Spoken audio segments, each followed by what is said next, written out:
So thank you so much, Natalia, for the presentation. Now I have the question. You mentioned that the project is international. Yeah. How many partners are involved in this, and why Germany is involved? What's particular situation with migrants in Germany? Sure. Well, in Think Social Project, we are 7 organizations involved in Europe, 2 from Greece, 2 from Germany, 1 from Spain, 1 from Ireland, and 1 from Cyprus. So if you are interested and you belong to some of these countries, you are very welcome to check the organizations that are involved.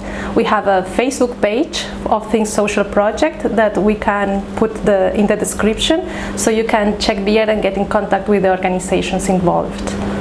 And the other question was? What about Germany's issue with migration? What's happening in here? Did you do some research that would prove the situation? Yes, well, for this project, at the beginning for the project, we had to gather some information about the migration in each country. Regarding to Germany, I can say migration is very strong. We have 11.8% of migrants in Germany. And from this big number, then there have been some studies about social entrepreneurship in migrants. And we have observed that in the last time, 2/3 of self-employed migrants are males, which means 1/3 are women. But then there is a tendency from 2005 that indicates that the number of women that are self-employed due to social entrepreneurship is in a rise of 50%. Therefore, it makes complete sense to make a project like this, to empower women and to provide them the tools for them to make their ideas flourish. Fantastic. Do you have any example of women who were trying to start a business here, and what struggles do they face, and how can we help them with this project? Yes, well, as I mentioned before in the presentation, we worked before in another project for migrant entrepreneurs called Task for Com.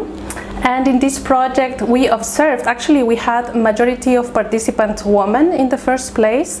And by talking to them, we realized we really need to be we really need to get to know their particular situations, because being migrant in Germany is very challenging in the first place because of the language.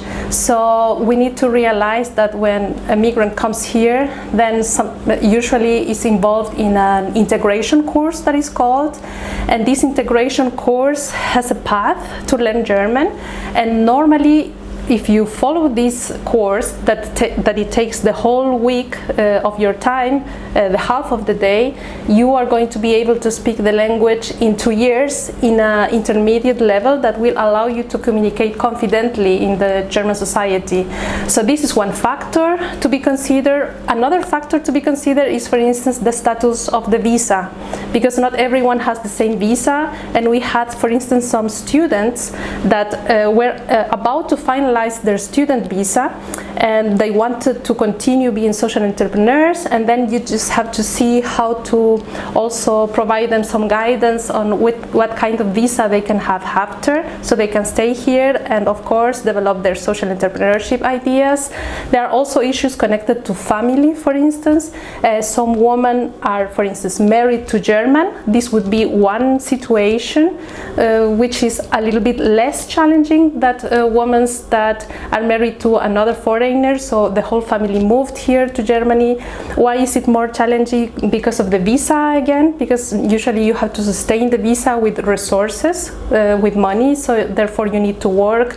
So you really need to learn how to manage your time properly when you want to be social entrepreneur, because on the one hand you have to work in order to earn income, on the other hand you have to use personal time to develop your social enterprise ideas, and if you also have a family, then you also need to check if this is going to work, and especially you need to have also the support of your family. Like, they really need to know that you have this social entrepreneurship idea, and they need to understand the value that your idea has, not only for you personally but also for the society, because when we talk about social entrepreneurship, we are talking about innovation through social change.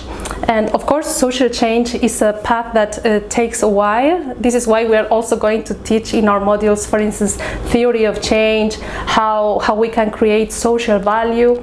And if you have your family on board in this, if the whole family shares these principles about social change, how important it is, then it is more easy to have them on board. Therefore, it's also very important that we make sure that the family knows what is happening and the time it takes to have your social entrepreneurship going on, because normally it takes about around 3 years for it to gain strength and to be more like a source of also of income, to have some projects so the project can be sustainable in time.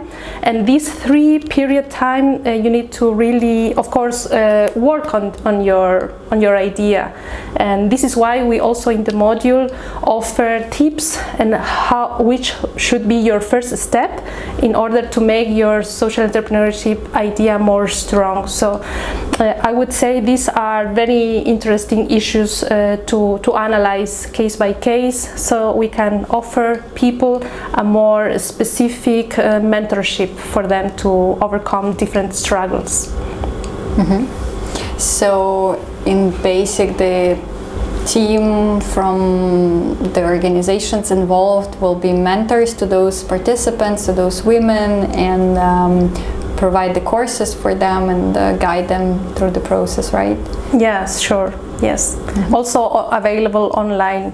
There's going to be lots of material and the possibility for people to make questions online. So another outcome of the project would be the generation of social entrepreneurship hub here in Germany, but also in the other countries that are partners in this project. In this hub, we are going to do the training of the module. In our case, we're going to be teaching about social impact and also how to develop your social impulse, your social impulse plan, your social business plan. And also we're going to teach how you can define better your social objectives by using the SMART theory, for instance. And in these hubs, you're also going to be able to have some mentoring, so some guidance on how to continue developing your social entrepreneurship ideas, and what we are going to be observing about the development of this social hub. We are going to create like a text with policy recommendations that can be used by other hubs or also institutions from the government as recommendations.